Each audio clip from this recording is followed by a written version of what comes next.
먼저 우리 하나님의 말씀 한 구절을 제가 봉독해 올리도록 하겠습니다. 히브리서 5장 7절에서 10절입니다. 히브리서 5장 7절에서 10절 말씀을 제가 봉독해 올리겠습니다.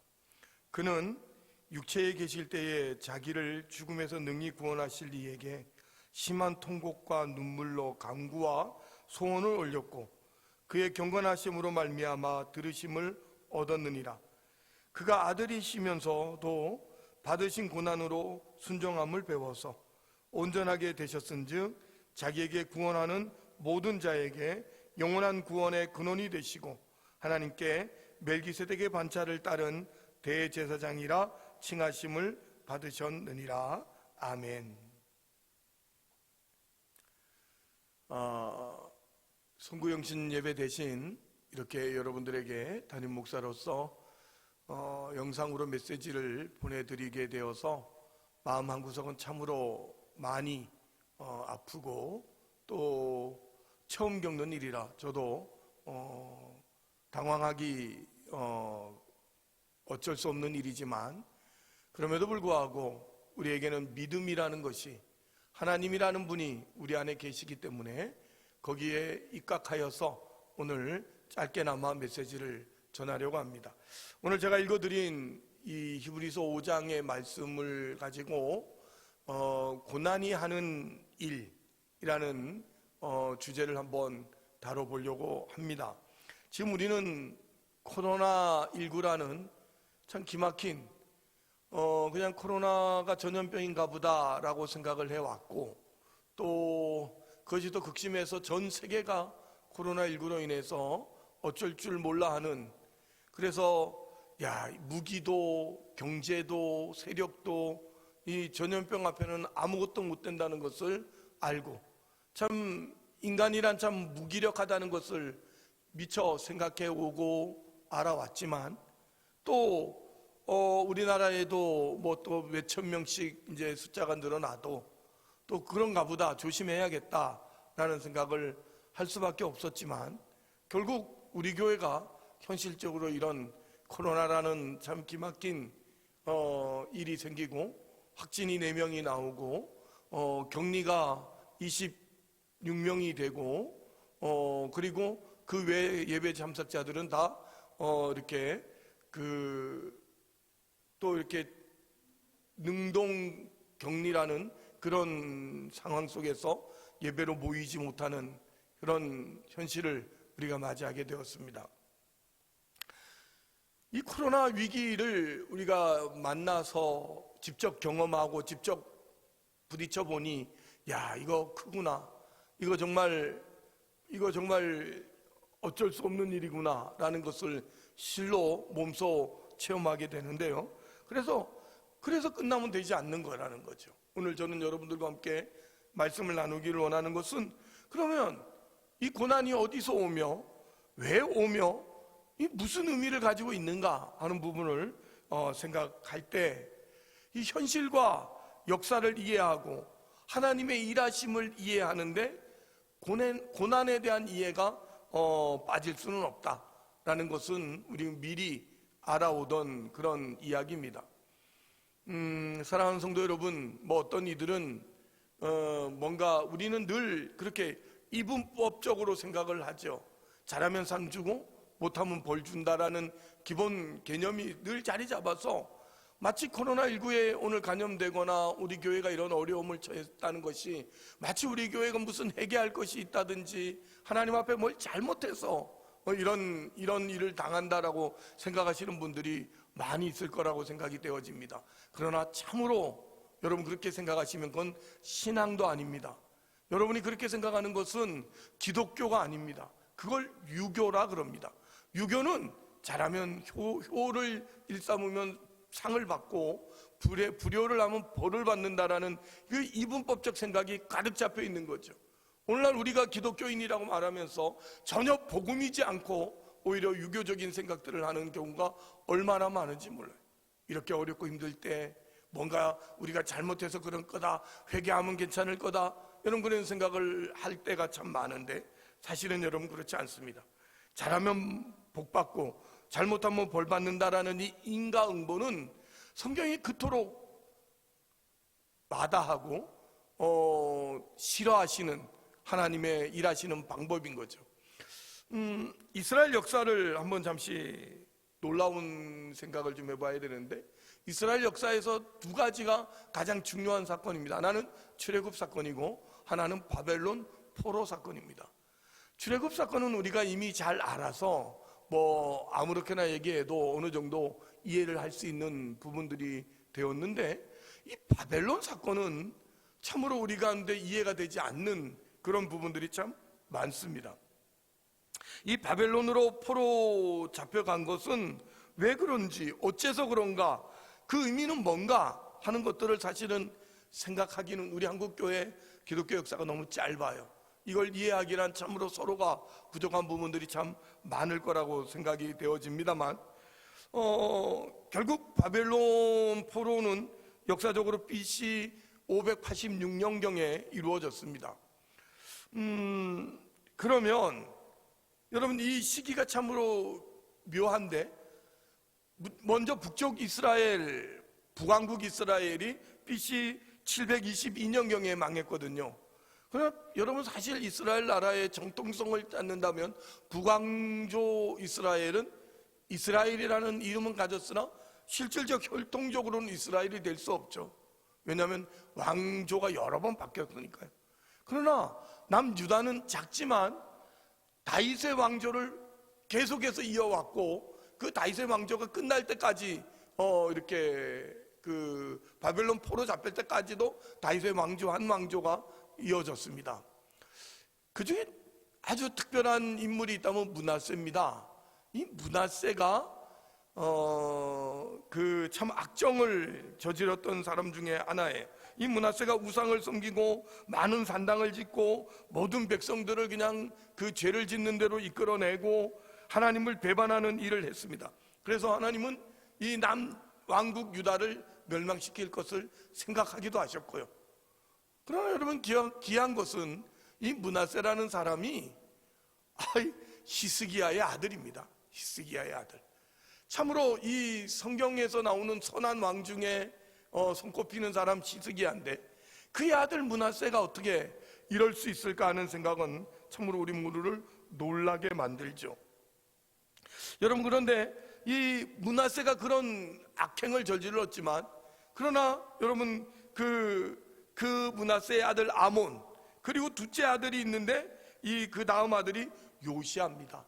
이 요시야 왕은 므낫세의 행정을 따르지도 않고 또 이 아몬의 그 잘못도 따르지 않습니다. 이 요시야 왕 때 와서는 참으로 모든 산당을 헐어버리고 우상을 찍어버리고 율법을 제대로 지키고 모든 절기를 지키고 하는, 심지어 이 오늘날로 말하면 종교개혁을 단행합니다.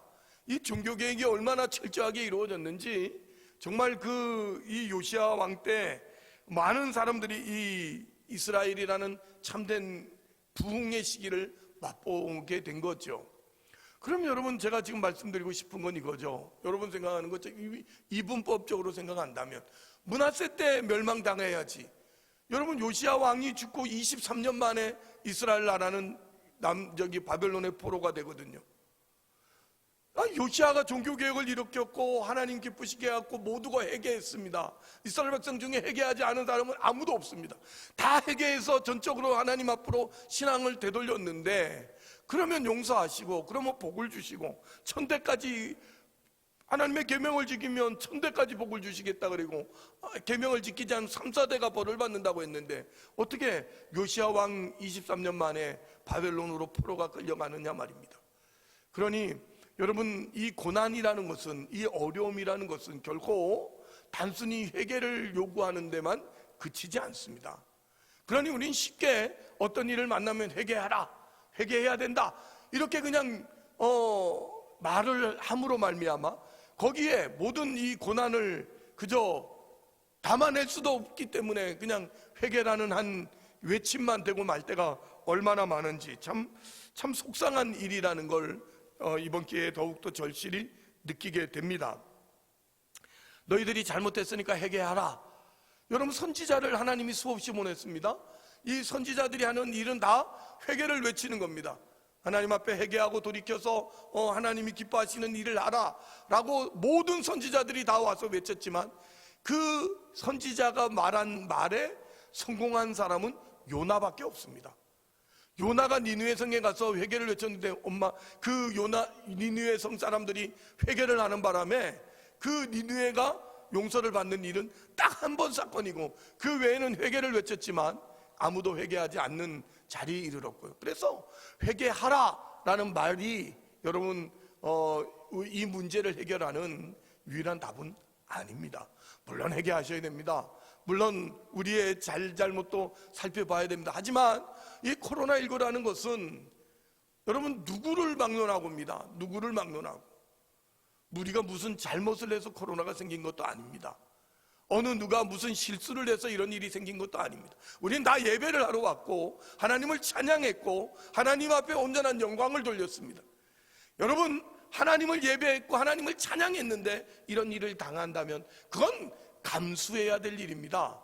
신앙으로 마땅히 예배만큼 소중한 게 없다라는 결의를 보여준 아름다운 모습일진데, 우린 이걸 마치 무슨 잘못을 한 것처럼, 실수를 해서 이런 것처럼, 저 세상 사람들이 말하는 것처럼, 교회가 법을 안 지켜서 이렇게 된 것처럼, 이런 이야기들로 우리 서로의 아픔을 끄집어낸다 그러면 이건 신앙이 아니라는 얘기를 먼저 이렇게 드리고 있는 겁니다. 여러분, 요나서를 아시죠? 요나 얘기를 이렇게 고난 때마다 하는 것 같아서 당연한 말 같이 들렸는지 모르겠지만, 여러분, 요나서를 잠시 제가 한번 예전에 강해를 하면서 깨달았던 부분을 한번 요약을 해본다면, 요나서는 욥이 의인이라는 것을 밝히면서 1장 1절을 시작해요.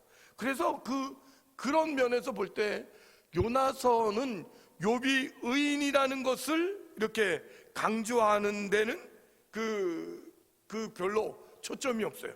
욥이 무엇을 잘못했는가? 여기에도 이 얘기를 요나서가 하고 싶은 것은 절대 아니라는 걸 알 수 있어요. 오히려 욥기를 쓰는 이유는 이 이유 없는 고난으로 욥은 어디까지 나아가느냐가 사실은 요나서의 초점이에요. 이거 정말 중요한 부분이거든요. 그러니까 뭘 잘못했나, 이게 초점이 아니고 그건 아예 관심도 없어요. 욥기의 초점은 욥이 그 이유 없는 고난으로 어디까지 나아갔느냐 하는 이야기를 하고 싶은 거예요. 그는 고난을 겪으면서 자신과 하나님에 대해서 생각을 하게 됩니다. 깊이 생각을 하죠. 그래서 결국 어떡합니까? 욥은 첫째 하나님을 원망하죠. 하나님을 원망합니다. 이것이 가장 중요한 대목일 수 있겠어요. 삶이 편할 때는 더 이상 생각이거나 소원이 없습니다. 그냥 삽니다. 하나님과의 관계도 그냥 익숙한 습관처럼 그냥 지내고 많은 그런 머무는 자리에 이를 수밖에 없죠. 그런데 욥은 지금 고난을 당하게 되었고, 이 고난을 해결할 수도 없고 외면할 수도 없어서 하나님을 원망하는데, 그 하나님을 원망하다가 그가 하나님을 이렇게 불공평하실 리가 없을 거야 라는 생각을 하고 결국 어떡합니까? 욥이 죽겠다고 아우성을 치죠. 차라리 내가 죽는 게 낫겠다 라는 데 이르게 되죠. 그래서 죽겠다라는 결심을 하자. 그럼 왜 하나님은 이런 일을 하셨을까? 그럼 하나님은 왜 이러실까라는 자리에 생각에 머무르게 된 거고, 그러자 전능하신 분이 왜 나 같은 사람까지 신경을 쓸까? 내가 뭐라고? 하나님은 나 같은 사람도 놓지를 않으실까? 침 삼킬 동안도, 눈 깜빡일 동안도 하나님은 왜 나를 붙잡고 계시는 걸까? 생각하며 나아가서 결국 어떡하죠? 하나님과의 관계는 어디까지일까를 알게 되는 거예요. 그래서 욥은 신앙이 깊어집니다. 여러분, 하나님이 창조세계를 보여줬습니다. 욥에게. 욥이 무슨 관광을 한 게 아니에요. 욥은 그 일을 통해서 왜 고난을 통해서 여기까지 올 수밖에 없는가를 이렇게 깨닫게 된 거예요. 인생이란 스스로 어떤 훌륭함과 연구에서 이 자리에 올 자가 없다는 것을 드디어 알게 됐죠. 그래서 이 일은 왜 고난을 통하셔서 이렇게 일을 하셔야 되는가를 욥기를 통해서 묻게 될 때 우리는 대답할 때 이렇게 대답합니다. 우리는 하나님의 자녀이기 때문에 그 자녀는 책임지는 존재, 자녀다운 삶을 살아야 되는 사람이라는 것을 우리 가운데 깨우치기 위함이라는 것을 알게 됩니다. 사랑하는 성도 여러분, 우리는 지금 참 생각해보면 어마어마한 고난의 때를 보내는 것 같고 또 그렇다고 생각할 수 있겠습니다만, 그러나 하나님은 이 일을 통해서도 얼마든지 은혜를 담으신다는 것을 놓쳐서는 안 됩니다. 하나님은 우리를 소모품이거나 무슨 도구로 이렇게 대하시지 않습니다. 그분은 우리가 잘하기를 바라십니다. 그분은 우리가 실력이 생기기를 바라고, 그래서 신앙이 깊어져서 하나님을 만족하고 하나님을 기뻐하는 어떤 명예와 영광과 위대한 인생을 살기를 바라시는 겁니다. 결국 신앙 인생에서 일어나는 실패와 어떤 이런 자책이 다만 회개라는 것으로 이렇게 잠재워지는 것은 여러분 그렇게 타당한 또 하나님이 원하시는 그런 모습이 아닙니다. 회개를 요구하는 것을 당연시하지만 그건 1차원적인 얘기라는 얘기를 이렇게 하고 있는 겁니다. 그러니 우리는 늘 누군가 잘못하면 뭐가 잘못해서 그래, 뭐가 틀려서 그래 비평하고 뭔가 이렇게 남들을 비난할 줄은 알지 그 뒤에 일하시는 하나님에 대해서는 모르는 거예요. 내가 겪어봐야, 내가 당해봐야, 내가 아파봐야 결국 그 일이 뭔지를 알게 되는 그런 자리에 우리가 갈 수밖에 없는 것 아니겠습니까? 여러분, 자기 인생을 살아내는, 그래서 하나님이 나와 함께 계신다는 것을 어떻게 하든지 깊이 깨닫게 되는, 그래서 이제는 누군가의 어떤 잘못과 누군가의 부족함을 볼지라도 하나님의 일하심 때문에 우리는 웃을 수 있고 말입니다. 기다려줄 수 있고 말입니다. 우리는 그 일을 통해서 하나님의 일하심을 기대하는 그런 자리에도 우리는 다 이룰 수 있게 되는 거지요. 결국 욥이 깨달았습니다. 야, 하나님은 단 한순간도 나를 떠난 적이 없구나. 내가 잘할 때든 못할 때든 나와 함께 계시는 거구나. 늘 하나님의 임재 앞에 살아가는 것이 인생이구나를 깨닫게 되는 거죠. 그래서 믿음이란 이 인생을 이끄시며 기적을 베푸시는 우리 하나님을 의지하는 것과 또 우리가 성숙되는 것을 믿음이라 그럽니다. 저는 이번 동강교회 성도들이 이런 참 한 번도 겪어보지 못한 일을 서로 겪으면서 우리 모두가 성숙되었으면 좋겠습니다. 그동안 여러분 교회 나오셔서 부정한 종을 통해서 말씀을 듣고 설교를 이렇게 여러분들이 머리에 담고 마음에 담았는데 그것이 실력이 돼야 될 때가 아니겠습니까? 말로는 믿음이라고 말하고 아멘이라고 하고 뭐 하나님 앞에 서라고 하는데 실질적으로 여러분 어려움을 당할 때는 누구나 다 핑계를 대고 회개라는 자그마한 그릇에다가 그걸 담아내려고 드는 거예요. 예수님이 이 땅에 오셨습니다. 예수님이 이 땅에 오셔서 공생애를 사십니다. 여러분, 왜 예수님이 공생애를 사셨을까요? 여러분이 요한복음이나 복음서에 보면 앞에 공생애가 나옵니다. 공생애가 나온 다음에 이제 십자가를 지기 전에 사건은 다 뭐냐면 설교입니다. 설교. 예수님의 설교가 등장합니다. 이런저런 천국에 대한 이야기를 하고 이런저런 율법에 대한 해석들을 말씀하시기도 하고 또 이런 기도를 통해서 하나님의 나라를 우리 가운데 보여주시기도 하시고, 그런데 왜 하필이면 공생애가 먼저 나오느냐 이거예요. 여러분 그거 아십니까? 이 공생애라는 고난, 하나님이 볼 때는 이건 안 당해도 되는 일이요, 안 해도 되는 일이에요. 없어도 되는 일이라고요. 어쩌면 우리가 생각할 때 없는 게 더 낫지 않겠습니까? 그런데 예수님이 오셔서 그 공생애를 고스란히 다 당해내십니다. 그건 도대체 뭐를 의미할까요? 저는 이렇게 봅니다. 그 고난이라는 걸 통해서 뭐를 빚어내냐면 그릇을 빚어냅니다. 그 그릇을 빚어내서 거기에다가 설교를 담는 겁니다. 거기에다 말씀을 담는 겁니다. 그 인생이라는 그릇 안에 이제 드디어 말씀을 담아낼 때 그것이 영광스러운 거요, 위대한 거요, 아름다운 겁니다.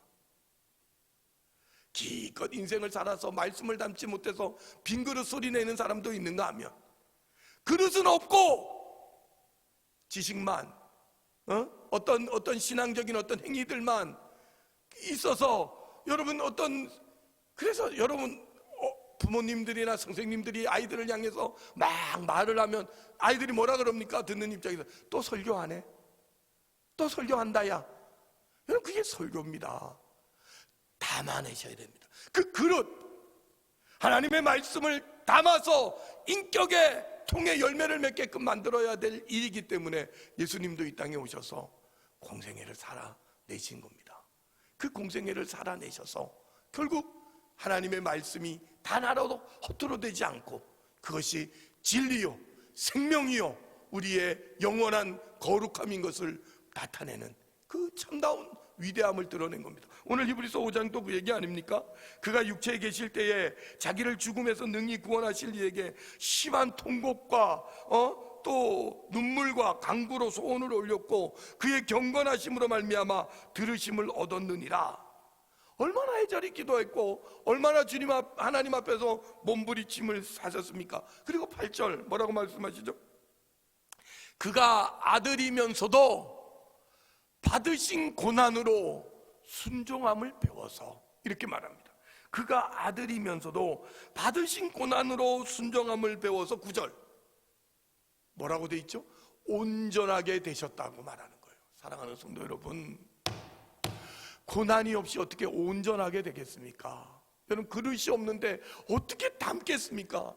여러분, 그릇 없는데 아무리 좋은 걸 가지고 오면 뭐 할 것이에요? 썩는데, 보관할 수가 없는데. 고난은, 저와 오늘 여러분이 겪는 이 고난은 그 그릇입니다. 그 그릇에 주님이 우리를 온전하게 만들어서 자기에게 순종하는 모든 자에게 영원한 구원의 근원이 되신다고 말하잖아요.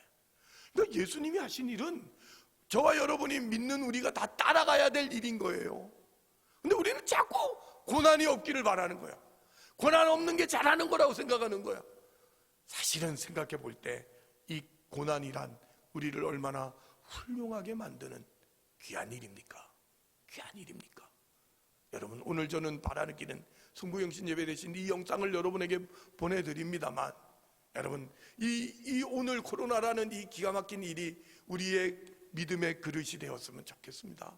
이 그릇으로 여러분, 우리가 조금 더 온전하게 되는 순종을 배우는, 다시 한번 부탁드립니다. 어떤 누구의 잘못도 아니고 누구의 실수도 아니고 누구의 어떤 그 이유도 아닙니다. 이건 우리 모두가 하나님 앞에서 더 온전하게 되어지는 하나의 방편인 것입니다. 그리고 이러지도 저러지도 못하면 우는 수밖에 없죠. 울고 하나님 앞에서 은혜를 구하는데 결국 그것을 감수한다, 그렇게 말합니다. 여러분, 우리 믿음으로 감수하시고요. 그래서 제가 여러분에게 누차 문자를 보낼 때마다 간곡히 부탁합니다. 육신으로는 힘들지 몰라도 어려운 때를 보낼 수는 모르지만 영적으로는 손해보지 맙시다, 이 말을 하는 겁니다. 그저 말로 때우지 마세요. 그냥 회개라는 이 이름으로 그냥 적당히 넘기지 마세요. 저는 간절히 부탁합니다. 여러분이 언제 집에서 이렇게 나가보지도 못하고 그렇게 시간들을 10일씩 보내볼 수 있겠어요? 언제 이렇게 규제당하는 생활을 해볼 수 있겠어요? 저는 이 시간을 통해서 여러분, 정말 그동안 여러분이 들었던 말씀들을 수준을 여러분 끌어올리고 성숙하는, 여러분이 그만큼 성숙되어졌다는 걸 여러분도 알고 여러분 가족도 알고 우리 교인들도 알고 하나님도 아는 그런 자리에 갔으면 좋겠습니다. 어찌 마음이 안 아프겠으며 어찌 눈물이 안 나겠습니까? 하지만 이 시국을 잘 버텨서 하나님 앞에 믿음으로 이겨내는 여러분들 되시고, 무엇보다도 다가오는 2022년을 정말 무엇보다도 그 큰 그릇에 하나님의 인격, 하나님의 은혜, 하나님의 그 영광을 담아내는 우리 동강의 모든 가족들이 되었으면 좋겠습니다. 아무쪼록 한 해 고생하셨고 어려운 시기를 보내지만 여러분, 2022년도에는 우리 활짝 웃으면서 하나님 앞에 영광 드리고 같이 예배하는, 그리고 이 자리가 꽉 차는 그런 우리들의 새해를 같이 기대했으면 좋겠습니다. 기도합시다. 하나님 아버지, 사랑하는 성도들과 함께 마땅히 드려야 될 성구영신 예배를 뒤로하고 이렇게 짧은 영상으로 대신하고 맙니다. 집에서 이 영상을 지켜보고 있을 사랑하는 성도들이 마음에 밟힙니다. 그러나 이 고난을 통해서 단순히 해결하는 그릇으로 이 작은 사발로 하나님의 어마어마한 은혜를 갚으려고 하지 말고 감수해내고 겪어내고 경험해내서 하나님의 은혜가 우리를 온전케 만들 수 있는 자리까지 갈 수 있게 해 주옵소서. 건강 잃지 않게 하시고 그 속에서도 영적으로 손해보지 말고 더 하나님 앞에 굳은 결심과 약속과 다짐과 새해 소원들이 넘쳐날 수 있고 우리가 알지 못하는 좋은 일들로 하나님께서 또 만들어 가실 수 있을 걸 믿고 하나님 앞에 더 의지하며 성숙되어지는 이번 기회가 되게 하여 주옵시고, 집집마다 있는 우리 아이들에게 하나님 은혜를 베풀어 주시고 저 아이들의 마음에도 경험이 되어서 하나님 밖에는 우리 인생을 의지할 게 없구나를 깨달을 수 있는 좋은 기회가 될 수 있도록 부모들이 그 믿음의 본을 보일 수 있게 하여 주옵소서. 경영하지 못하는 사업장도 또 출근하지 못하는 직장도 물질적인 모든 문제도 우리 하나님께서 선하게 채워주실 줄 믿사옵고 우리 주 예수님의 이름으로 기도합니다. 아멘. 감사합니다. 새해 복 많이 받으세요.